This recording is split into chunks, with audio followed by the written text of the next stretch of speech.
For every line L and for every point P not lying on the line L, there exists a unique line M passing through P and parallel to L. See, line L, point P. Now this is another line. There will be only one line M. Let's call this line as M, which will pass through P and be parallel to L. That's right, only one. There can't be more than one line. So this is true.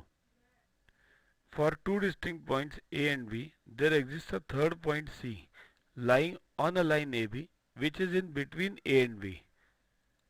See, there are 2 points A and B, and C will lie anywhere between A and B. It's not said midpoint. It said anywhere between A and B, but it will exist. So that is true.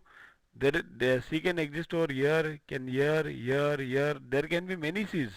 Means there can be 5 to 6, 10, 1000, 1 lakh C's in between. So this is true because this C can move from here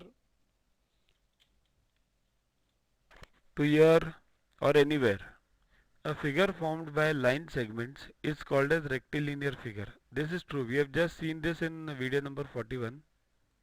See, these are rectilinear figures and whose sides meet at right angles. So these are